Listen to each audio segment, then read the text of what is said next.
سلام بچه، چطورید؟ امیدوارم که حال همتون توپ باشه. آقا من بالاخره بعد مدت ها برگشتم به جایی که بهش تعلق دارم. واقعا ازتون عذرخواهی میکنم، میدونم که چند ماهی نبودم، راستش رو بخوایم واسه خودم چند سال گذشت، خیلی سخت بود و اینکه حالا درگیر خیلی چیزا بودم، مخصوصا دانشگاه رو دیگه دارم تموم میکنم، بذارم کنار خیالم راحت بشه. اومدم گفتم که یه ویدیو براتون بگیرم و استارت کانالمون رو با هم بزنیم دوباره، حتی قوی تر از قبل. بعدم نو اینجا خوابیده، نو هم میارم نشونتون میدم. اصلا واقعا نمیدونم باید چی بگم، یعنی یه تایمی که کلا ویدیو که درست نمی‌کنی، حالا بچه‌هایی که خودشون ویدیو درست میکنن اینو بهتر میفهمن، اصلا کلا یاد میره چجوری باید ویدیو درست میکردی، چی باید میگفتی جلو دوربین. بعد اینکه میدونم این اتفاق یکی دو بارم افتاده، حتی بیشتر، که من حالا اومدم یه تایمی ویدیو گذاشتم و کلا رفتم اصلا به زندگیمو یه سری مشکلات دارم به وجود اومد که حالا بعداً براتون میگم داستان چی بود. بعد اینکه اومدم برنامه ویدیو رو بهتون بگم. بچه‌ها ویدیو اکثرا شورت ویدیو هن، در قالب همون ریلزای اینستاگرامی که حالا فکر میکنم که خیلیاتون دیدین.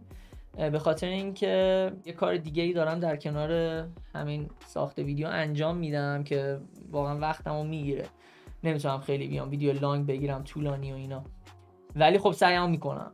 یعنی اگه دیدم که خیلی دوست داشتید که حالا ویدیو لانگ بگیرم، حالا گیمی چیزی خواستم پلی بدم، حتما این کارو انجام میدم. حتما کامنت بذارین بهم بگین، یعنی یه صحبتی با هم دیگه بکنیم. خیلی میخوام ارتباطمو با شما بیشتر کنم، خیلی قبلا کمتر بود، خب دلایل خیلی زیاد داشت و خب یه سری از کارا بهم پیشنهاد شد راستشو بخواید این مدت، اپلیکیشن های داخلی که حالا خیلی تازه ترند شدن، مثل مایکت و حالا کلا اپایی مثل آپارات که اصلا من اپ نمیشناسمشون.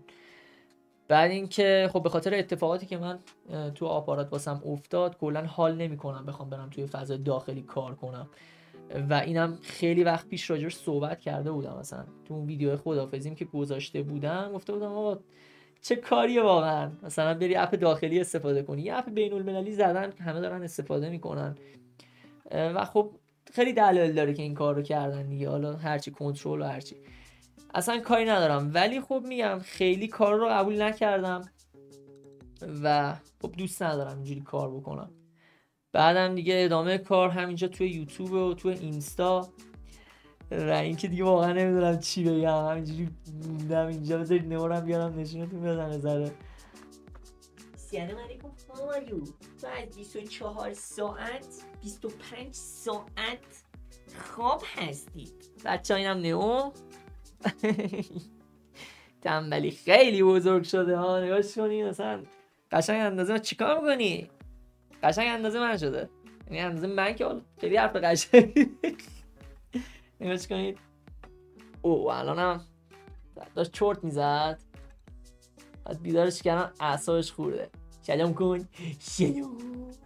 سلام. یکی دو تا ویدیو حالا من کلا این تایمم نمیشه گفت کلا نبودم، تو اینستا ویدیو میذاشتم، یکی دو تا ویدیو ازش گذاشتم، خیلی ترند شد، خیلی واقعا رفت تو اکسپلور. بعدم این که خیلی اینو دوستش دارن. نگاه میکنی؟ سیدون. آره ویدیو از نوا هم میذارم. بعد نگفتم که قراره چه ویدیویی بذارم، از هر چیزی میخوام ویدیو بذارم. انقدر ایده این تایمی که نبودم هی به سرم میزد که آقا فلان ایده رو استارتشو بزنم، فلان ایده رو استارتشو بزنم، ولی خب میدونی این فکره هی فقط داره فکر میکنه، یعنی هیچ جا نمیرسه به عمل. دیگه گفتم آقا ولش کن، بذار ما کارمون رو شروع کنیم، حالا ولش کن ایده رو، این همه ایده داریم حالا یکیشو استارت میزنیم. بعد اینکه از نو هم خیلی دوست دارم ویدیو بزنم، این مسنگ خیلی مسنگ گزنگه. آره دیگه الان شبا میاد اینجا رو میز من میخوابه. دنبال کسی هستی؟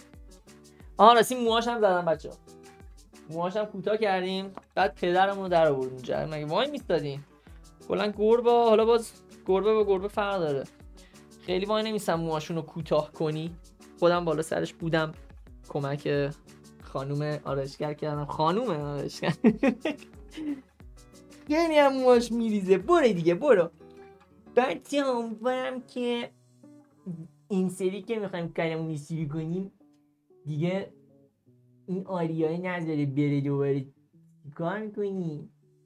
آره دیگه خلاصه که دمتون هم گرم که ویدیو رو نگاه کردین، وقتتون رو گذاشتین ویدیو رو نگاه کردین. حتما بچه ها اینستا من رو این ور میاد یا این ور میاد فالو بکنید، چون اونجا قراره ویدیوها آپلود بشه. حالا توی یوتیوب هم آپلود میکنم من شورت ویدیوها رو، هم توی یوتیوب آپلود میکنم هم توی اینستا، فقط شاید با 1-2 روز تاخیر آپلود بکنم، حالا یا توی یوتیوب یا توی اینستا. بعدم این که میبینمتون دیگه، باز هر سوالی دارین بپرسین زیر این ویدیو.